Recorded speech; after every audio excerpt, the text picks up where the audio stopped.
साथीगण। मैं साथीगण शब्द का इस्तेमाल इसलिए कर रही हूँ क्योंकि दरअसल ये जो यात्रा है वहाँ बैठे लोग और यहाँ बैठे लोग सब साथी ही होते हैं। सिर्फ एक शब्द जो होता है वो उस स्थान से इस स्थान तक की यात्रा करा देता है, वो होता है संघर्ष। संघर्ष क्योंकि ये जो परीक्षा है ये केवल ऐसा नहीं है कि आप किसी एक बंद कमरे में बैठ गए और केवल किताबें पढ़ रहे हैं और उसी की परीक्षा चल रही है। इस परीक्षा के साथ साथ हमारे जीवन की भी एक परीक्षा चलती है। तो दो परीक्षाएं साइमल्टेनियसली हमें पास करनी रहती है। जीवन की परीक्षाओं से, उनके संघर्षों से, उनके बाधाओं से सीखते जाना और तब अपने मन को स्थिर रख के जो एक्चुअल करियर वाली परीक्षा है उसको भी क्लियर करना। तो ये डबल टास्क हमें क्लियर करना होता है। तो इस संघर्ष को जो कर ले जाएगा वो यहाँ वहाँ से यहाँ तक आ जाएगा। मतलब मैं एक फनी नोट पे हमेशा ये चीज़ कहती हूँ कि स्टूडेंट का जो गर्दन का दर्द होता है वो परमानेंट रहता है। या तो वो वहाँ बैठ के दर्द करा ले या बैठ के पहले गर्दन दर्द करा के इतना पढ़ ले कि फिर मालाओं से दर्द हो जाए। तो मैं यही कहूँगी कि जो दर्द का प्रकार है वो आपके जीवन में भी जल्द से जल्द बदले। और मैंने लाइब्रेरी का महत्व मेरे इसी अटेम्प्ट में जाना था। मैं कभी लाइब्रेरी में बैठ के पढ़ने वाली स्टूडेंट नहीं रही थी, लेकिन मुझे लगता है कि इस अटेम्प्ट में अगर बहुत सारे जो फैक्टर्स रहे मेरी सक्सेस के, उसमें अगर सबसे जो एनवायरनमेंट के पॉइंट ऑफ व्यू से बड़ा फैक्टर था वो लाइब्रेरी थी। प्रीलिम्स की प्रिपरेशन में मैंने 2 महीने के लिए लाइब्रेरी ज्वाइन की थी, तब मैं जयपुर में हुआ करती थी। तो उस लाइब्रेरी का मेरा वो क्योंकि डे की लाइब्रेरी थी, नाइट शिफ्ट नहीं हुआ करती थी उसमें। तो मैंने एक शेड्यूल बना रखा था। मैं सुबह 9 बजे फिक्स लाइब्रेरी पहुंच जाया करती थी और रात को 10 बजे तक ये जो 13 घंटे हैं मैं लगातार लाइब्रेरी में बैठती थी। केवल 1 घंटे बीच में खाना खाने जाती थी। तो मैं ये कहूँगी कि बैठते सब है, मतलब यहाँ आके सब बैठते हैं, लेकिन एक चीज़ बहुत बड़ा डिफरेंस क्रिएट करती है कि आपने उन घंटों का कितना सदुपयोग किया। तो मैंने ये अप्रोच पकड़ी थी कि जैसे मैं मेरे दोस्तों का अक्सर ये कहा करती थी, ये जो बॉक्स है ये हमारा साधना स्थल है। जैसे पुराने ज़माने में तपस्वी कहीं पेड़ के नीचे बैठते थे, बौद्ध जो मतावलंबी होते थे वो किसी छोटे मठ के कमरे में बैठते थे, तो एकांत उनको चाहिए होता था। तो उस एकांत में वो केवल खुद पे ध्यान देके पढ़ते थे। तो ये जो बॉक्स है इसको अपना साधना स्थल माने। आज के जीवन में जैसे उनके जीवन में कई भटकाव रहे होंगे, हमारे आज के जीवन में जो सबसे बड़ा भटकाव है वो फोन होता है, क्योंकि सब इसी में है, सब इसी में है, सक्सेस भी इसी में है, फेलियर भी इसी में है, डिस्ट्रैक्शन भी इसी में है, सब कुछ इसी में है।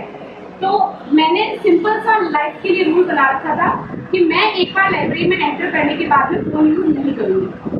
अगर कोई ऐसी परिस्थिति है कि मुझे फोन का इस्तेमाल करना पड़ रहा है या कभी मैं भटक रही हूँ तो मैं इस जगह को छोड़ के उठ जाती थी, क्योंकि मुझे दिमाग में कहीं ना कहीं था कि मुझे मेरे साधना स्थल को दूषित नहीं करना है, ये पवित्र रहना चाहिए, ये केवल और केवल मेरी तपस्या के लिए होना चाहिए।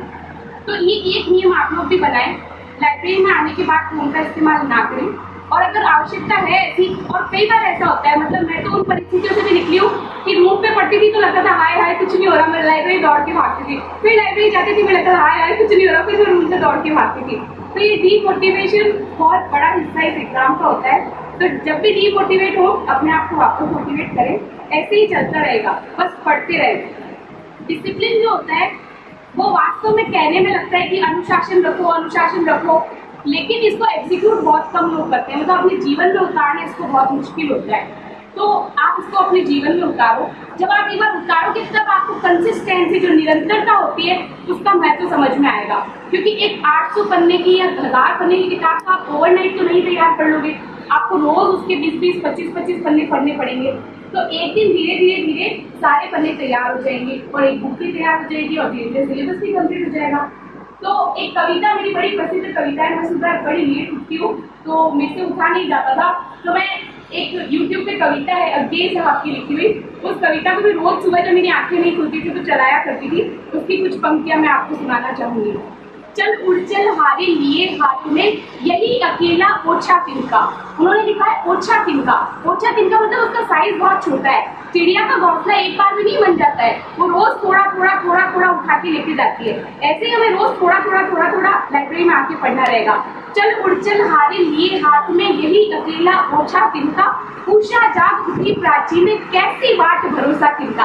आपका संघर्ष आपको ही करना है, क्योंकि एग्जाम हॉल में सिर्फ आप जाओगे, ये सारी परिस्थितियां, वो सारे लोग जो भी आपको डिस्ट्रैक्ट कर रहे हैं, सब यही रह जाएंगे।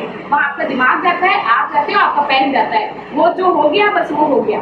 तो उषा जाग उठी प्राची में, कैसी बाट भरोसा तिनका, चल उठ चल हारे लिए हाथ में, यही अकेला ओछा तिनका।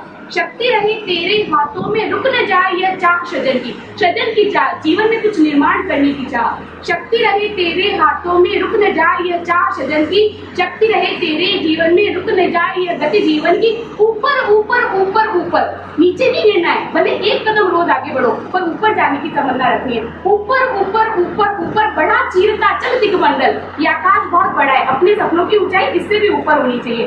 ऊपर ऊपर ऊपर ऊपर बढ़ा चीरता चल दिगमंडल, अनथक पंखों की चोटों से नभ में एक मचा दे हलचल, नभ में एक मचा दे हलचल। धन्यवाद।